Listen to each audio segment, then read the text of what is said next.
Hi everyone, Jai Hind and good morning. Welcome to the platform of StudyIQ IAS in English. My name is Bhanwar Singh, NDA 115th course and qualified civil services in 2012. And I welcome you on the platform. And once again, we are right now over here with the Monday energies and we'll be doing the complete The Hindu analysis for the 22nd of June, and we'll be going through the important articles which had been there in our today's newspaper. So we'll be discussing all these in today's session. Let's see who is live right now with us. If you're live, please type in the message and let me know that you are watching this session live. Kundan, good morning. Who else is here? Please type in the message and let me know that you're watching this session live. And we have, I do not know how to pronounce your name. Good morning, Kundan. And Krishna, good morning. Who else is there? Please type in the message and let me know that you're watching this session live along with me on the platform of StudyIQ IAS. Now, these are the important news that we'll be discussing in today's session. We'll be talking about the right to work, which had been laid down as a fundamental right by the Supreme Court. And at the same time, we'll be talking about the privacy boundaries as compared to the right to or the forensic truth that should be there. This is about editorial where this is about using the DNA for the paternity match. All right, political science. Good morning and hello everyone. All right. At the same time, we'll be talking about India's indigenization of the maritime capabilities, where we have three of the ships or warships which had been inducted into the Indian Navy yesterday. Mani. All right. Hi, Mani, and good morning. Then we'll be talking about restricting the UPF and HFSS food advertisement. Again, there is a complete editorial over this. And then we'll be talking about the public examination framework, where the NEET examination or the retest had been conducted yesterday. All right, then we'll be talking about the biochar as the black gold. There is a very important featured article in the science column that you will see related to this. And then we'll be moving forward for the dilemma of the committed outlays, and then section 173 clause 8 of the the CRPC, and section 193 clause 9 of the BNSS as well. So these are the important topics that we'll be discussing, apart from a few more that are important for your UPSC preparation. All right, so let's start the session and let's discuss the quote for the today. So that quote is related to the right to walk. And Anjali, good morning. This is true development is not measured by the speed of our wheels, but by the dignity and safety with which our poorest citizens can traverse the streets. So this is the quote for today that you can use while you are framing any answer for or related to the recent inferred fundamental right that had been granted by the Supreme Court that deals with the right to walk. Suicides of NEET aspirants are a big concern. Yes, that is true. And it is not just about NEET.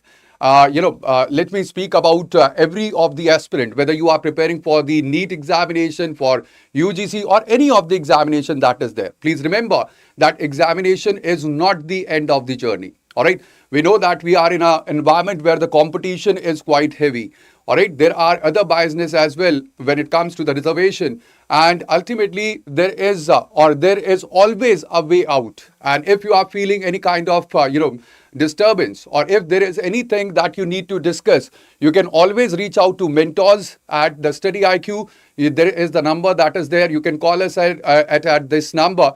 At the same time, you can also call the Telemanas helpline that is there. All right. Always remember that ending the life is not the solution that you must be looking forward. All right. So that is very, very important that you must remember while you are preparing for any of the examination. All right. So this is very heartbreaking. I must say that there are lots of suicide that have happened in the past. And it is not just this year. We have seen this happening every year, whether it is the students who are preparing for 12th class, appearing for the board examination. So I know that there is inherent, pressurization, and that pressurization should not be there. And the main problem is our education system, which actually measures the knowledge by the depth of your marks that you attain.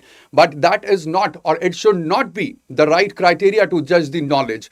And that is what you must understand, that securing the marks is something different, and being a person and being a knowledgeable person is quite different. All right.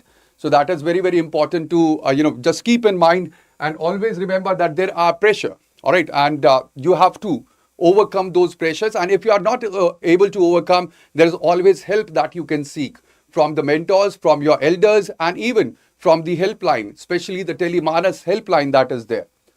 All right, now over here, coming to the word of the day, it is vestige.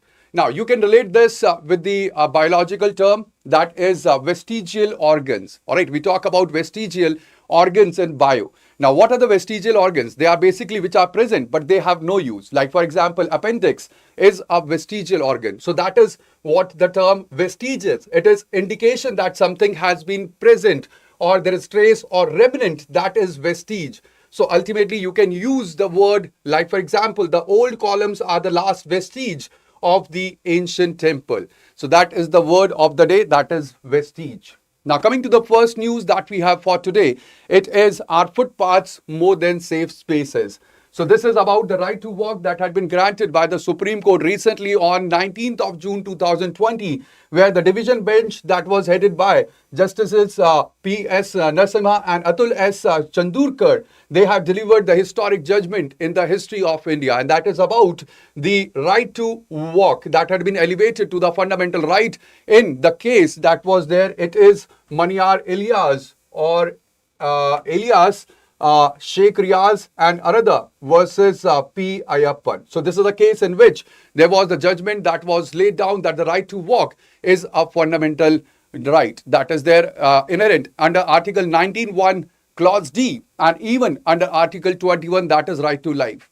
Now, this dispute was about a fatal road accident which happened where a 5-year-old child was killed. He was walking to the school with his father and ultimately he was run over by a tanker. And here it is very important that the Supreme Court order the registry to re-register this as, or the civil appeal that was there, as a petition under Article 32 of the Constitution. Now, what is the Article 32? Tenu, good morning. So when it comes to Article 32, please remember that this is about the writs which are there in the Constitution. Very important. All right. And we have seen that there are the questions which are asked related to the Article 32 in the examination. So over here, it is very important to note, just a second. All right. Now, when it comes to Article 32, so Article 32 is about the writs which are guaranteed by the Constitution of India. And there are total how many writs? There are total 5 writs which are there. So it is about Article 32.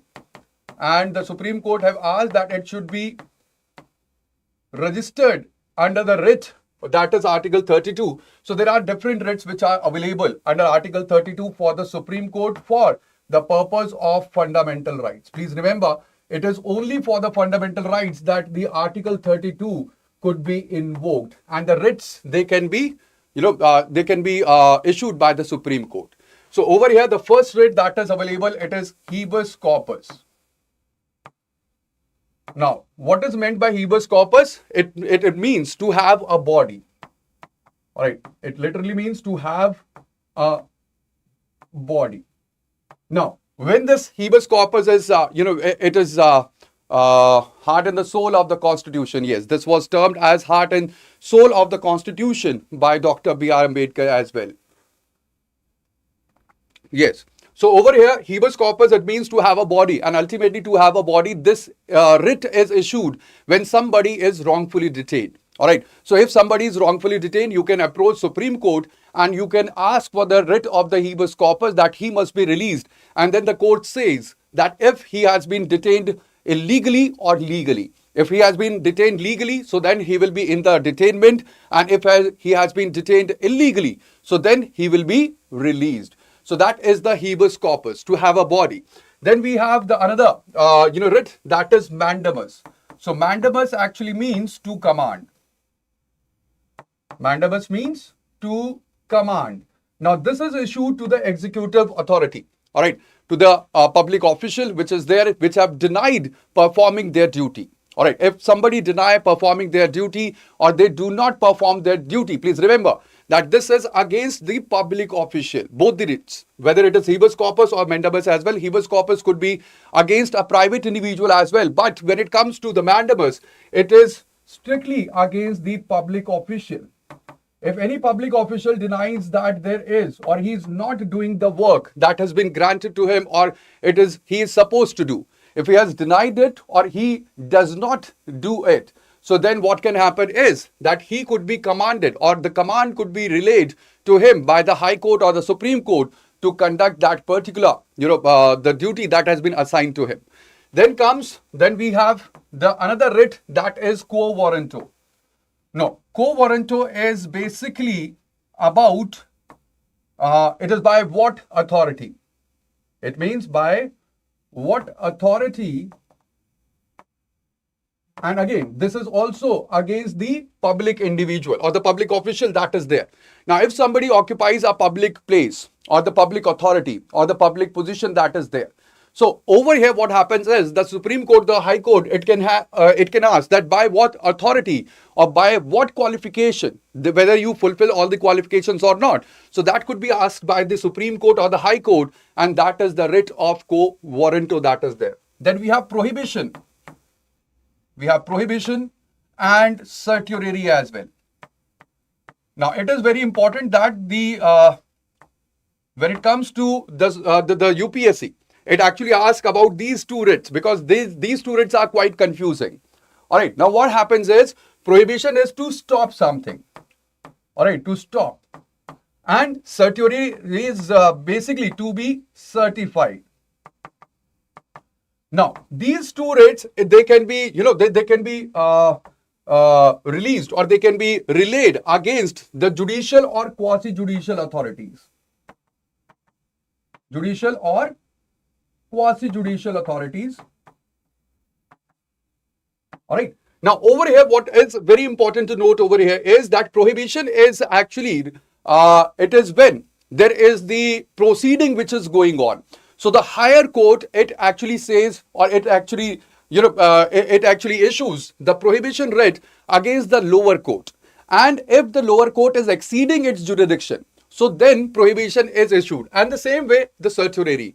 But only difference between both these writs is that prohibition or certiorari is that prohibition is when the proceedings are in their way. That is, the final order has not yet come. But if the final order had been come, so then the certiorari is basically relayed. But at the same time, one more quite difference between both of them is prohibition can be issued against the judicial and the quasi-judicial authorities, but certiorari, it can also be issued against the executive authorities. All right. The prohibition, it cannot be against the executives, but the certiorari, it can be issued against the executives as well. And these are the writs which are mentioned under Article 32. That is for the Supreme Court. And we have Article 226 as well. And that gives the writ jurisdiction for the high courts in our country. So these are the 5 important writs which are mentioned or which are there, not mentioned, which are there under the Article 32. So it was under Article 32 that the Supreme Court said that this should be filed as a petition under this, impleading that the Ministries of Housing and Urban Affairs, the Rural Development and Road Transport and Highways, they will address the systemic infrastructure neglect that had been there. Now, when it comes to India, so historically you can see that when it comes to the Indian urban planning that is there, it has consistently prioritized the vehicular traffic or the speed and motorized lanes over the pedestrian movement that had been there in the country. All right. At the same time, when it comes to the issue, it is very important that this systemic biasness is reflected when it comes to the laws which had been passed by the Indian government or the Indian law or the parliament, that is like the Motor Vehicles Act of 1988, which treats that the pedestrians, they are basically the secondary users and not the primary users when it comes to the flow of the wheels or nuisances to the flow of the wheels which are there when it comes to the road transport or the roads which are there in the country. Good morning, Giselle Marvel. All right, good morning, Reshma. Now, over here, when it comes to the implication of this news, you can see over here that when it comes to the political implication, so there is, or it will empower the local self-government, that is the municipal corporation and the Panchayati Raj system or the institutions which are there. Ultimately, they will be empowered while establishing the direct administrative liability for any of the municipal planning failures while constructing the road architecture. Also, it will have the implication over the economic side because it will promote the sustainable urban economies by lowering the healthcare costs which are there from the traffic accidents, as well as it will reduce the fossil fuel dependence as well because it will promote the walking, and even it will encourage the pedestrian friendly commercial districts in India. It will also restore the dignity and the equal access to the public spaces for economically weaker sections, because mostly when it comes to the pedestrian traffic, that is the economically weaker section, the children, the senior citizens and the person with the disabilities which uses the pedestrian infrastructure. So that will restore the balance, the dignity and the equal access for them as well, and the person with the disabilities which rely heavily on walking. So it will directly support when it comes to the green transport mobility. So it will support the green transport mobility as well in India. It will also, when it comes to the complete resource allocation, so it will shift the municipal resource allocation to the benefit of the most vulnerable and non-motorized class, and that is the ethical implication that you can see over here. Now, when it comes to the cause, so you can see that rapid unplanned urbanization has led to development of the road architecture. But at the same time, when it comes to these road architecture, they have been planned keeping in mind the motorized transport and not about the pedestrian transport or the pedestrians which are there, which are using the road infrastructure as well. All right, there is also vehicular prioritization when it comes to the budget allocations as well, and the weak municipal enforcement that is against the encroachment of the footpaths, and that has led the Supreme Court to give this complete judgment. Now, there is the complete overall of the municipal town planning that we will see in the upcoming days, and ultimately potential increase in the public interest litigation as well. When it comes to the right to walk that had been granted as the fundamental right against the municipal bodies, there will be lots of PILs that may be filed in the future, as well as the legal integration of the pedestrian infrastructure that has been there into all the new projects that will be that will be initiated in the country as well.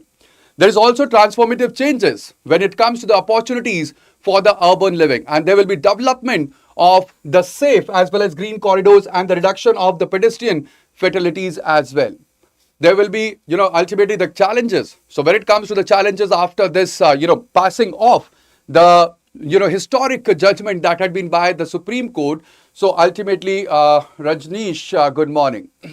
All right. So over here, what will happen is that there is already, we know that when it comes to the right to of way, so this is already congested. So it will again congest the already existing rights of the way that is there, and there will be high cost of retrofitting the historical urban centers, and the pathways or the footpaths, they will have to be constructed. At the same time, there will be resistance to removing the illegal structures and the encroachments that will happen in the country after this judgment. And these are some of the challenges that will be there related to this judgment that was passed by the Supreme Court. All right, now coming to the next important news, this is under the editorial column that you will find. And this news is about DNA test for the paternity. Now over here, this pertains to, they basically, when it comes to, there had been a judgment in 2006, that is CP versus AP. And here, a division bench that comprises of Justice Sanjay Karol as well as Nong Mikam Kotiswar Singh, they have clarified that the rules which governs the court order DNA test in the paternity disputes which are there.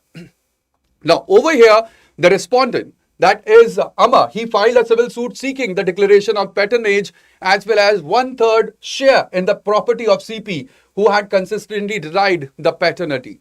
At the same time, CP challenged the lower court order that directed him to undergo a DNA test, and he said that actually undergoing the DNA test, it will violate the right to privacy that is granted by the Supreme Court under the Article 21. But at the same time, the Supreme Court have held or upheld the DNA test order that was passed by the lower court. Now over here, it pertains to the section 112 of the Indian Evidence Act, which is now Bharatiya Sakshi Adhiniyam 2023. Now this actually lays down or establishes that there is legal presumption that a child which is born during a valid marriage and also within 280 days after its dissolution. So over here, when it comes to the child, so he is the legitimate child of the husband, and that is under 112 of the section of the Indian Evidence Act. And this rules operate as conclusive proof of the paternity. Now, this is based upon the Latin maxim that is pater est quem nuptiae, that is, or demonstrant, that means that he is the father whom the marriage indicates. And that is section 112 of the Bharatiya Sakshi Adhiniyam or Indian Evidence Act that is there. Now, this is 112 of the section that is there. It says a legal rule designed to protect children from the stigma of illegitimacy by assuming a child's legitimacy if he is born during a valid marriage unless there is proof of non-access that is shown. At the same time, when it comes to this particular issue, so we can see that when it comes to the threefold test that was established in K.S. Puttaswamy case in 2017, that could be applied when it comes to the DNA test. All right, DNA test, basically over here it had been alleged that it actually violates the right to privacy. So whenever any fundamental right is being violated, so it is very important that the proportionality test or the K.S. Puttaswamy judgment, it has to be applied, which laid down about the legality, the legitimate claim and the aim and even proportionality that must be met before the state agencies, they can access or compel the private genetic data as well.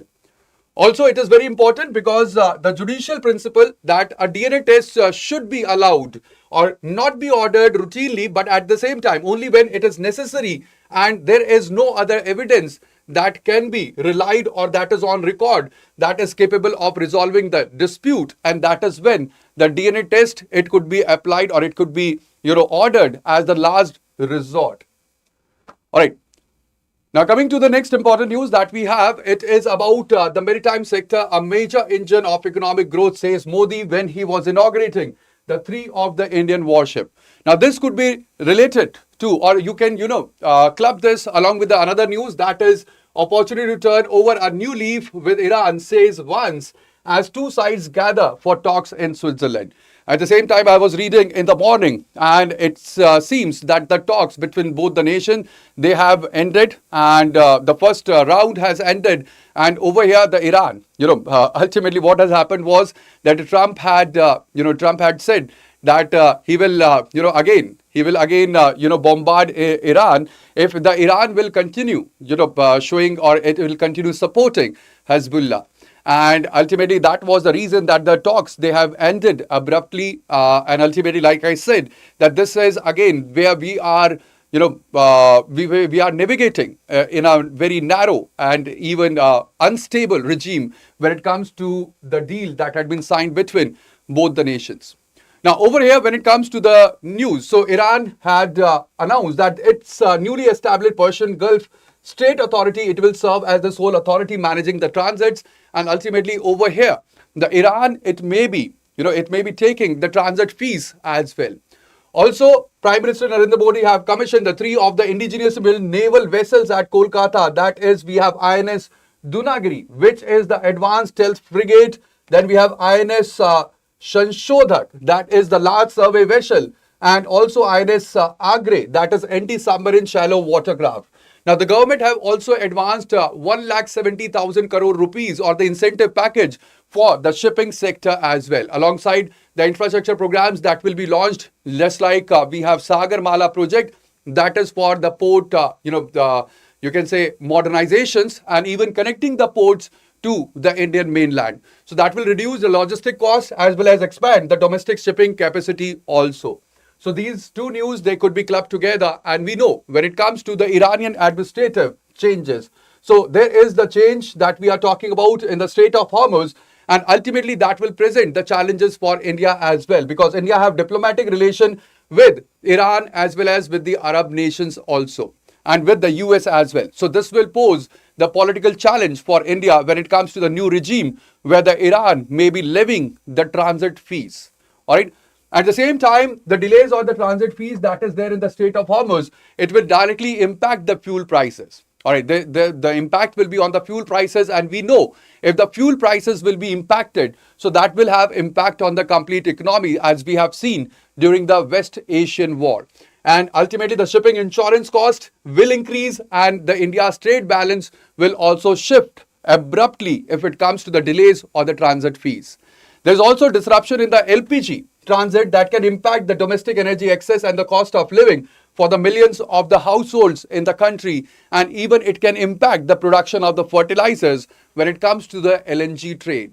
And also, it is very important when it comes to the ethical perspective, because safeguarding the seafarers who are working right now in the high risk zones, they are subject to piracy as well as the regional conflicts. So that is very, very important to, very important ethical perspective when it comes to the complete impact or the implication. All right, coming to the next important news. This is again in the editorial section, and it is India must reduce its dependence on the Strait of Hormuz. So that directly connects with the all the two important news that we have studied, and we have seen that there had been divergence that the India is doing right now. We are moving towards towards diversification. We are diversifying our sources for the crude oil, for the LNG imports as well. And at the same time, when it comes to the Gulf nations, when it comes to the Arab nations, you can see that they are also moving towards, some kind of, you can say, a kind of bypassing the Strait of Hormuz as well. And this connects to the recent pipeline, all right, the project that had been undertaken by the UAE, where it will connect Habshan. We have Habshan and the Fujairah. So they will be connected through a pipeline, and ultimately this is the project that UAE is working upon. And this will connect directly towards over here. We have the Arabian Sea, and ultimately there could be easy transit of the LNG as well as the oil from the UAE as well. All right, and this will bypass the Strait of Hormuz that will be under the control of Iran. At the same time, there is other prospects as well, where the Daman and the we have the Sharjah and even the Khorfakan commercial terminal, they could be linked via the Saudi Arabia and UAE as well. And these are two important projects that could be there in the region. Along with this, this also pertains to the various pipeline projects. There are already some of the pipeline which are there. We have the existing pipeline of Saudi Aramco that is there, which connects Ghavar. We have Abu Quaik, and these are basically in the eastern provinces, and this connects with the Bahrain as well. All right. So these are the regions where we have the existing pipelines. There is conceptual alternative that could link the Saudi Arabia with the Red Sea route as well. All right, where this is the east-west pipeline or the petrol line expansion, and it will connect right from the Saudi Arabia, the eastern province that is there, to Yanbu. And this is over here, the Yanbu already has the existing capacity of 5 million barrel per day that you can see. And ultimately, this is where the Saudi Arabia, it will, it will construct this pipeline. This is the alternative that could be there. And there is another option that is connecting this to the Arabian Sea terminal. And this is again one of the pipeline that will connect to Salalah and the Duqm port, which are located in Oman. But then this will require the Saudi Arabia to connect with the Oman as well. So ultimately, there would be the rerouting that we will see in the future when it comes to the Arab nations, because now they will not rely upon the Iran, and there will be construction of the pipelines and various logistics that will happen into the complete region. Yes, UAE has exited from the OPEC as well. That's true, Reshma. All right. At the same time, this deals with the another alternative, that is INSTC, that is International North-South Transport Corridor. Now, this will connect India to Iran, and through the Chabahar port, it will connect to Tehran, to Baku, then to Astrakhan, and even then over here, this will be the Caspian Sea route, and there would be a road route as well. And then it will connect to Moscow and then St. Petersburg, and from Iran, all right, from Iran through Turkey as well. All right, we can migrate through Turkey, and through Turkey, it will connect the European nations as well. So this is the international north-south transport corridor that India is looking forward to, because ultimately that will stop the reliance upon the Red Sea route again, which is very, very important and very important choke point when it comes to the complete region. All right. So this is the INSTC corridor that is there. Now, coming to the next important news that we have, it is end the free reign of junk food advertising in India. This is the editorial that we are talking about. Now, this editorial talks about that despite that there had been proposal to amend the advertising laws, the products which are high in fat, sugar and sodium, that is HFSS, and the ultra processed foods, that is UPF, they continue to be aggressively promoted in India. All right. At the same time, deceptive marketing practices are being used and there are, like for example, baked, multigrain or no maida, they are basically used while omitting the high salt, sugar and saturated fat content that is there, or the use of the chemical additives like we have maltodextrin that is being used. Now, there is the Lancet series that is there on the ultra processed foods and the human health that was released in November 2025. So it has linked the high ultra processed food consumption to the various health implications as well. Whether it is the poorer diet quality, it is the displacement of the fresh foods, even the rising rate that we have seen in the non-communicable diseases, whether it is the obesity, the diabetes, or the cardiovascular disease as well. So in India, we have the food companies which have the trade, or you can say they spend approximately nearly about 170 crore rupees per month. All right, this is very vast, and they spend this amount just on ultimately 2 lakh food, a junk food advertisement to build the brand loyalty that is there. At the same time, particularly, they target the children and the young people through their advertisement or through their brand advertisement that is there. The National Multi-Sectoral Action Plan, or NMAP, that was launched for the prevention of the control and the common NCDs in 2017-22, it had proposed that there should be the restriction on the advertising of the HFSS food that is high, which are high in fat, even sugar and the sodium. Now, over here, good morning, Uzai. Now, over here, when it comes to the complete implication, you can see that politically it is the influence of the multinational food corporation that present the challenge for the implementation of the strict public health regulation. Also, when it comes to the economic implication, so it is managing the rising public health care cost that is there, or the diet-related NCDs or non-communicable diseases like, for example, diabetes and the heart disease that is balanced against the growth of the food processing sector in India. All right. It also have the social implication because the displacement of the traditional nutrient-dense diet by the ultra-processed alternatives, particularly which is among the children and the low-income families, that is a social implication of the complete issue. All right. And although when it comes to the high-income families which are there, they are switching towards the traditional food. All right, they are going for the multigrain, they are going for the coarse food that is available. But at the same time, when it comes to the low income and the young, they are moving towards the ultra processed foods and the food that is high in the fat as well as sugar and sodium. Then the deceptive marketing that targets the children and the young people, that also has the ethical challenge because it compromises their ability to make the informed dietary choices. And that is the issue that had been raised by this editorial that you can see. Now, coming to the next important news, it is about the retest that had been conducted yesterday about the NEET and also the lack of accountability that is within NTA. And you can correlate both these news when it comes to the education sector in the India, or the testing framework that we are talking about the examination, the public examinations which are conducted. And conscious awareness. Good morning, sir. Your class are so interesting to watch. Thank you so much. Thank you very much, conscious awareness. Thank you very much. All right, now over here, when it comes to this news, that is about the retest that was conducted yesterday about the NEET. So we know that it was on 21st of June yesterday that this was conducted, because the original test that happened on 3rd of May, it actually got cancelled because of the the paper leak that was there. Now, over here, we have more than 20 lakh of the candidates, although the data had not been released right now by the NTA, that how many of the students they appeared for the retest. Earlier, it was nearly about 22 lakh of the students which appeared for the NEET UG examination. And there is a, there is a kind of, a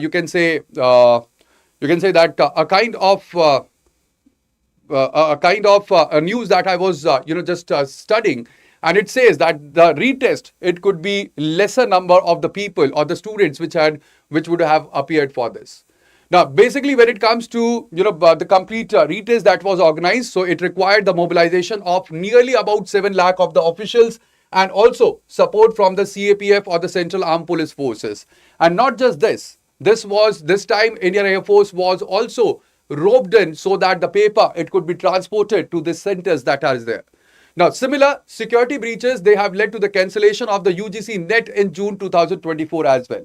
Now, you can correlate both of these because the NTA is the actual agency that is responsible for conduction of both the examination. It conducts the examination for NEET, it conducts the examination for the UGC NET as well, for the JEE as well. So this is the National Testing Agency, and that demonstrates that when it comes to the breach that was there in June 2024, so that demonstrates that this just moving towards the CBT or computer-based testing, it does not resolve the centralized system failures which are there.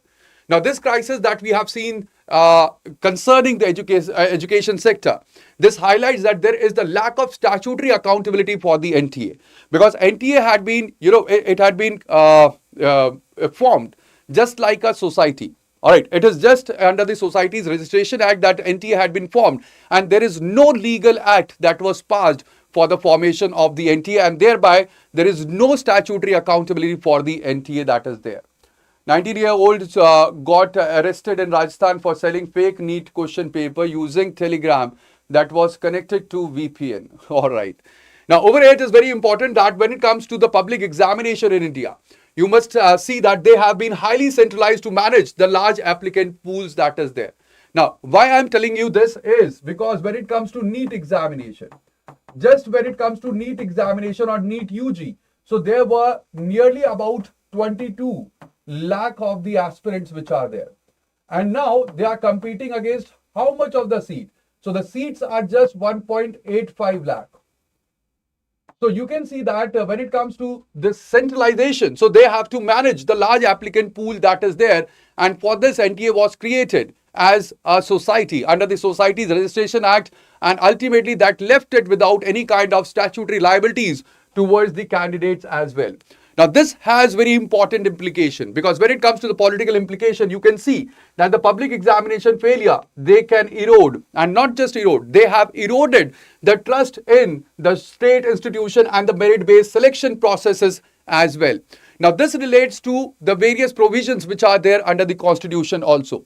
It relates to the right to equality that is provided under Article 14. It relates to the Article 41 as well, that is about the right to education, and also importantly, Article 46 that provides for the protection of weaker sections from any of the structural disadvantage also.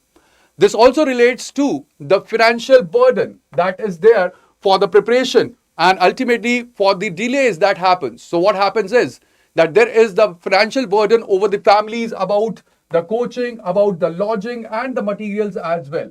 And ultimately that often runs into the lakhs of rupees per family, what we are talking about. Now, this is the cost that is not recovered or that are not recovered through the basic fee refunds that the NTA have promised about. There is also preparation delays that disproportionately impact the lower income students which are there who have fewer resources which are available to them. So ultimately, they absorb the cost of the extended study cycles, and that is why that this disproportionately impact the lower income or the poorer students which are there. And this raises the ethical questions that is it unfair to place the full burden of the administrative and the security failures onto the candidates who followed the rules. So they have followed the rules. There are students which have not they have not moved towards the paper or they have not purchased the paper. But at the same time, the burden had been there. The administrative and the security failures there, that the burden had been laid down to those students who have, just followed every rule that is there. And ultimately, that is, again, that points to the state failure or the failure of the state institution that is there. Yes, Article 21A as well. Now, coming to the next important news that is under the science column or the science section, you will see that it is about biochar. And it says biochar offers way to turn India's farm smoke into black gold. Now, when it comes to biochar, basically biochar is produced after heating the agriculture waste under low oxygen condition, or which is also called as pyrolysis, offers a practical solution for the farm residue burning and the seasonal air pollution that this article talks about. Yes, it is non-statutory body. Udit, it is non-statutory body. It has been established as a society under Societies Registration Act that is there. Okay. Now, when it comes to biochar actually acts as a stable carbon sink as well. All right, it locks the carbon in the soil for the hundreds or thousands of years, and under Vera's verified carbon standard and the VM0042 methodology, the biochar projects they can genuinely they can generate the high integrity carbon offsets also that will provide the smallholders with the additional source of income, and even the use of portable technologies. Like for example, there is the Kisan kiln that had been developed by IIT Kharagpur. Again, important because this could be asked in your examination, that which of the IIT developed the Kisan kiln. So you have to remember that it is the portable technology for conversion or the conversion of the agriculture waste into the biochar, and this had been developed by IIT Kharagpur, and ultimately it allows that smallholder farmers, they are able to process the agriculture waste directly on their farms as well. Now, historically, when it comes to the crop residue, so they were burnt in the North India, and it has contributed to the severe seasonal pollution that we have seen and the soil degradation as well. And that is why biochar technology is quite important. Now, over here, what happens is that there is organic biomass, it dries, then there is grinding.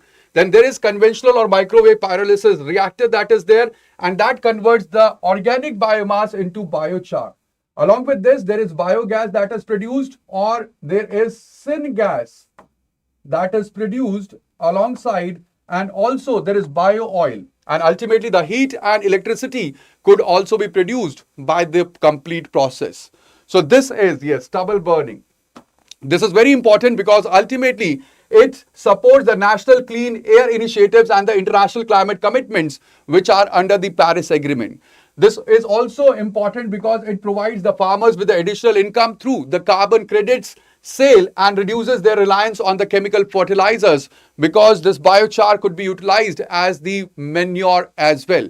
And it improves the urban or the public health in the rural and the urban areas by reducing the stubble burning in the fields, and also it enhances the soil water retention and restores the degraded soils which are there. Along with this, prevent the water pollution that is there from the fertilizer runoff as well. And that is why this complete article is very important.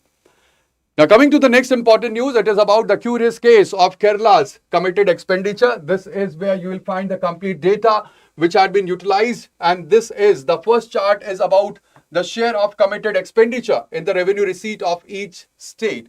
And data is from 2024-25. And here you can see it is about salaries and pension and the interest. And here you can see that we have Kerala, and along with Kerala, we have Punjab as well, where the share of the salaries, pension and the interest, you can see that is there. But at the same time, when it comes to both the states, you will see the share of the salaries and pension, it is more for the Kerala. And when it comes to the whole of the states which had been studied, Kerala has the largest share when it comes to the salaries and pension. Then the second chart, it shows the year-wise committed expenditure and its share to the total revenue receipts, all right, of the Kerala. That is what you can see over here. And at the same time, there is another chart that shows about the growth in overall revenue, states' own tax revenue and committed expenditure along with their respective CAGR that is there. Over here, you can see the complete data that is there. And then we have the next chart that shows the number of healthcare professionals. And you can see that when it comes to Kerala, all right, it has the largest share when it comes to the number of the healthcare professionals per thousand. And this is about debt to GSDP ratio of the select states for the 2024-25 as well.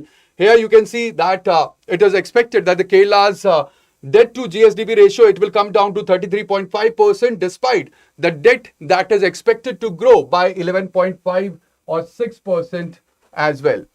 Now, so this complete data analytics that had been provided by the Hindu, so it basically deals with the revised budget. So before the revised budget, compounded annual growth rate, CAGR is compounded annual growth rate that is there.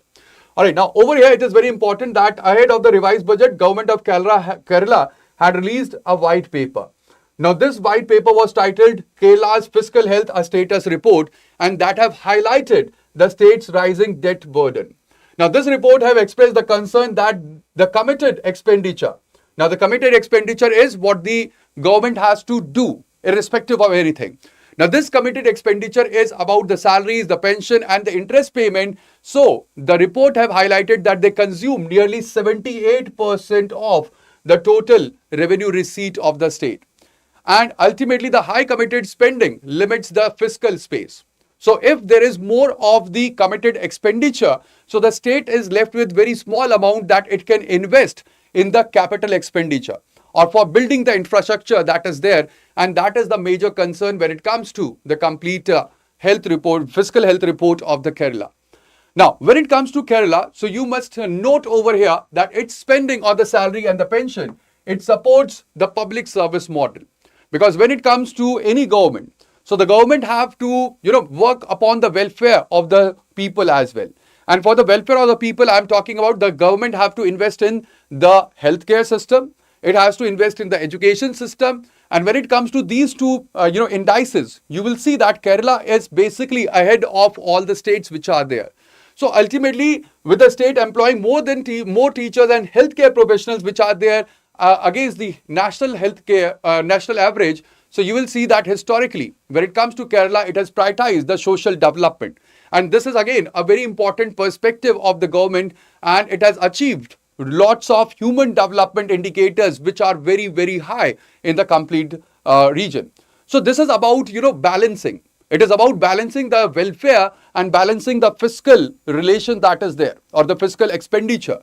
And ultimately, when it comes to the investment, you will see that Kerala has invested highly in the education, in the healthcare also. And that is one of the reasons of this fiscal burden that is there on the, on the Kerala.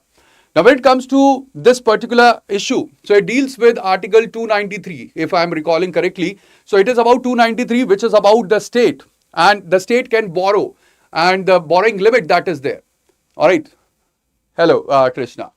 All right. So ultimately, Article 293 is basically about that the state, it can borrow, and ultimately for borrowing, there are certain conditions that had been applied or implied by the center. Now, what happens is over here that there was a case that the Kerala has filed in the Supreme Court as well. It was in 2023. And that case has not yet been decided by the Supreme Court. All right. And if I'm recalling correctly, the bench that was there, it was the division bench that had granted the interim relief to the Kerala government. And that bench was actually right now, the Chief Justice of India, he was in that division bench of the two judges that I'm talking about. So then the case was referred to the higher, bench because it has the constitutional questions that are there, and thereby it was referred to the higher bench. But at the same time, the decision has not yet come about the Article 293. Now, over here, it is very important that when it comes to the public expenditure rigidity and the fiscal health, so there is, dilemma. When it comes to managing the political challenges of the structural reforms, like for example, adjusting the retirement ages or the pension frameworks, it is very important at the same time preserving the welfare programs because both of them are important. The state has to function, the machinery has to function, and for that, the state requires money. All right, so there should be a fiscal reform that should be planned. At the same time, the state should also invest in the welfare program because that is about the responsibility of the state as a welfare state. We have the socialist nature that is of the state as guaranteed by the constitution. And even the preamble mentions the term socialist. So that means India is a welfare state, and that is a responsibility of the state to work upon the welfare programs as well. There's also high debt to GSTB ratio. And ultimately, that can limit the future borrowing capacity, and even it can crowd out the private investment into the state. That is economic perspective that you can relate to. There is public sector employment that is closely linked to the delivery of the high quality education and health services. So this pertains to the social implication as well, where we can see that Kerala is quite high in the human development indicators. And even balancing the fiscal responsibility along with the future taxpayers with the delivery of the social security for the current retirees. So that is the ethical perspective that is in front of the Kerala right now. All right, over here you can see the comparison as well. When it comes to Kerala, so the committed expenditure is 78.0%, which is second highest. And ultimately over here, there is the high density of healthcare and the educational personnel which are there in the state. When it comes to Punjab, so there is the committed expenditure of 72.1%, and there are rising pension outlays and power subsidy bills that is contributing to the committed expenditure. In Rajasthan, it is 68.5%, where there is high debt servicing cost and the public sector payrolls as well. In Odisha, it is 45%, where there is the lower public employment ratios and higher capital outlay space, and ultimately that is how you can compare this. Right. Now coming to the next important news, it is about can police reopen probe without the court approval. Now over here, this pertains to section 173 of clause 8 of the CRPC, and ultimately this is about a case. So in Pulaniswamy, Veera Raja and others versus state of Karnataka, the Supreme Court have quashed a charge sheet. Now this charge sheet was quashed just because the investigating agency or the police officials, they failed to obtain the express permission from the magistrate before conducting the third round of the investigation. So there was a supplementary charge sheet that was provided in the case, and that was the supplementary charge sheet or the another investigation, the third round of the investigation that was conducted without the permission of the magistrate. Now this is about a commercial textile export business venture where the closure reports were filed twice, all right, and that concluded the matter that the matter was basically civil in nature. Now there was third round of the investigation that was launched by the police under section 173 clause 8 of the CRPC without obtaining the formal judicial authorization that should be there, and ultimately Supreme Court ruled that this is actually the abuse of process and abuse of the power that is there. Now over here it is very important that it aligns with section 193(9) of the new Bharatiya Nagarik Suraksha Sanhita or BNSS 2023, which requires that court permission has to be there for any kind of further investigation once the trial has already begun. Now this news is very important. Why? It is important because it protects the individual liberties which are guaranteed under Article 21 from any kind of unauthorized or open-ended police investigations. It is also important because it prevents the misuse of criminal procedures to resolve the commercial or even the contractual business disputes. It is also important because it strengthens the public confidence in the fairness and the rule of law that had been guaranteed by the Supreme Court and even by the Constitution of India for the criminal investigations. And this is also important because it upholds the procedural fairness that is there, ensuring that the state agencies, they operate within the established legal boundaries which are there and they do not move beyond the legal boundaries which had been laid down. Now coming to the next important news that we have in today's The Hindu, it is about Madras High Court takes up PIL suo motu on to protect the people from the stray dogs. So we know that the Supreme Court have said or it has given the judgment about the stray dogs that they should be sterilized and they should be released, all right, re-released. But at the same time, when it comes to the critical centers, like for example, the region where we have the children or we have the mental people which are there, so in those regions or vicinity, the re-release should not happen. And this is about the same thing that where the Madras High Court has taken up the PIL petition to ensure that there is the recent order which had been passed by the Supreme Court that should be followed in the state. All right. Also, it is very important because this deals with Article 21. That is right to life and personal liberty, where the Supreme Court have laid down that the life of the people or the individuals that is beyond or it is above the animal rights which are there, and that is what the Supreme Court have laid down. The next important news is about over 200 trees illegally axed in Chalakuri that had been there in the news, and ultimately this is according to the recent divisional forest officer of the flying squad that have noted that there had been severe felling of the teak trees which are there in the region. Again, important because this relates to the environment. Then there is another news that you can see over here that is about Brexit. And it says that there is a decade that the Brexit happened. There is nearly about 10 years. And in these 10 years, there are 7 of the Prime Minister, maybe, all right, there are already 6, but there are the 7 of the Prime Minister that the Britain have seen. Now, this relates to basically the economical, condition or the constraint that Britain has right now or UK has right now. And again, a very important article that you can, relate to. And again, this is about the Britain exiting from the European Union. So this is about the Britain that is divided, uncertain and stagnant right now, and it is battling with the economic crisis. And may happen that the right now Prime Minister, he may resign from the Britain Prime Ministership. All right, then next important news is about as well, it is for the voting right. And it says that voting right should be recognized as the fundamental right, says Ramesh. So this is something that is there for you to ponder upon, that should voting right, it should be a fundamental right, or it should be the same, that is the constitutional right that had been granted by the Article 326 of the Constitution.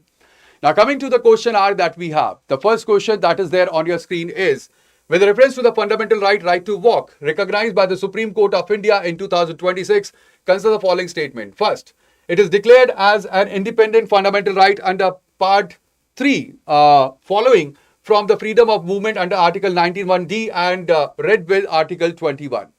Then we have, this right is absolute and cannot be subjected to any form of municipal or legislative restriction. Third, we have the right to walk on demarcated footpath is primary and takes priority over the movement of motorized vehicles. Fourth, the primary duty bearers responsible for constructing and maintaining this pedestrian infrastructure are state highway departments only. So what will be the right answer?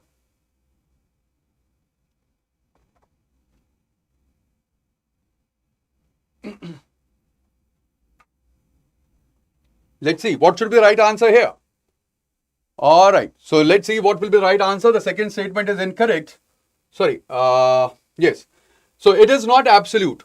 All right, it is not absolute. There are reasonable restrictions that could be there. So we have reasonable restrictions, and always remember that there is only one right that is an absolute fundamental right. Apart from that, all the rights that are there, there could be reasonable restrictions that could be there. So second is incorrect. Fourth is also incorrect. So we have 1 and 3. That is B is the correct answer. That's true. So we have B, that is the right answer. Next, coming to the next question. Consider following statements regarding DNA testing in paternity disputes under recent Indian jurisprudence. We have Section 112 of the Indian Evidence Act 1872 and Bharatiya Sakshya Adhiniyam 2023 established a presumption of legitimacy that can be set aside only by proving non-access. Then in CP versus AP 2026, the Supreme Court ruled that DNA testing can be ordered as a matter of routine in all maintenance and custody disputes. Then third, we have under the proportionality standard, the court must balance an individual's right to privacy under Article 21 against a child's right to discover their biological identity. All right, so for second also it is B, that's true. Because when it comes to second statement, it is incorrect. It is not as a matter of routine, but as a last resort that it could be applied. All right, it is a matter of last resort that the DNA testing, it can be, applied, but not as a matter of routine. So yes, we have first and third statement which are true. Now, coming to the next question with reference to carbon sequestration and sustainable agriculture, consider the following statements. We have first, pyrolysis involves heating biomass in high oxygen environment to produce biochar. Second, whereas VM0042 methodology is designed to quantify soil organic carbon SOC removal from improved agriculture land management. Third, certified biochar under VM0042 can generate carbon credits based on its greenhouse gas reduction and long-term carbon storage capacity. So for third, we have Reshma is saying B. So yes, pyrolysis actually involves low oxygen, not high oxygen, low oxygen environment to produce the biochar, but second and third are right. So therefore we have B again, that is the right answer. Next. Yes. Consider following statements regarding the procedural requirements for further investigation under the Indian criminal law. Both Section 173 Clause 8 CRPC and Section 193 Clause 9 BNSS explicitly exclude the need for magistrate permission to file a supplementary report. Second, the Supreme Court in Pulniswamy Veeraraja versus State of Karnataka 2026 held that initiating a third round of further investigation without magistrate permission is an abuse of law. Then, under the BNSS proviso, the permission of the court is explicitly required once a trial has commenced. So for this as well, Reshma says it is B. So that's true. It is the need of the magistrate that is required. So it has to include, not exclude. And that is why first statement is incorrect. Second and third are true. So we have B. That is the correct answer. Now coming to the next one, with reference to the fiscal health of Indian states. Consider the following statements. First, committed expenditure typically include government spending on capital infrastructure, in education and healthcare. Then, Kerala's committed expenditure consumes nearly 78% of its total revenue receipts driven by high payroll and pension obligation. Then, a higher share of committed expenditure as a percentage of revenue receipts can limit the fiscal space available for capital investment. So, which of them are true? All right, Kundan, bye-bye, take care and have a good day. All right, so over here again, this is B. When it comes to committed expenditure, it is salaries and pension and not on the capital infrastructure. We have second and third. That is right. That means B is the correct answer. All right, and then these are the questions that you can try for your mains examination.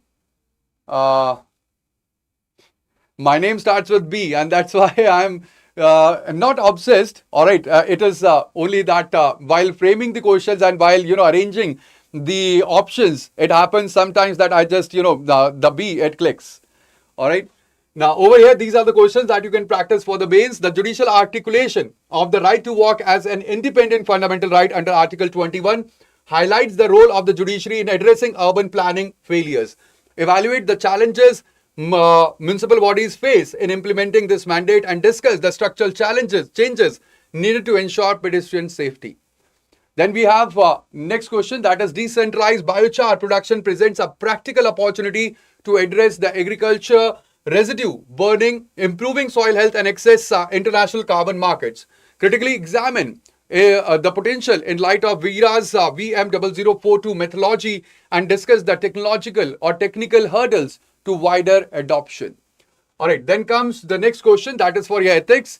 And this is deceptive advertising of ultra-processed and HFSS food, particularly targeting vulnerable children, highlights an ethical conflict between the commercial freedom and the state's duty to protect the public health. Evaluate this conflict and propose an ethical regulatory framework for food marketing in India. So these are the questions that you can try for your mains examination. Just a gentle reminder to share all past the Hindu PDFs in the channel. That's true, I will share all the past PDFs. Shinobi, do not worry, but at the same time, let the Telegram function first. I was checking in morning as well. It is still not functioning on my telephone. That is on my mobile phone. So let's see. As soon as the Telegram gets operational, I'll share all the PDFs that are there. Do not worry. All right, so that will be all in this session. But before leaving the class, let me tell you that today is the last day to enroll into the new batch of GS Foundation. All right, today, that is on 22nd. The batch is closing and you can enroll into the GS Foundation batch on the platform of StudyIQ, where the batches are on the SMART model. All right, that is you get the structured classes, mentorship, assessment, revision and test as well. And ultimately, you can use the code that is BRS Live for the maximum discount that you will fetch on the platform. All right, so that would be all, and I will miss the live session because of my 4th semester exam tomorrow. My exam starts, so I wish you the very best. Best of luck, political science, that you do well in your semester exam. Do not worry, watch it later on in the recorded format. All right, and thank you, Shinobi, and see you, Apex. Reshma, thank you very much. Thank you, political science. Krishna, thank you. Thank you, Rajneesh. Thank you very much. All right. So that would be all. Thank you. Bye-bye. Take care. And I will see you tomorrow at the same time. That is at 9:30 a.m. for the complete analysis of tomorrow's newspaper. So thank you. Bye-bye. Take care. And Jai Hind. Thank you.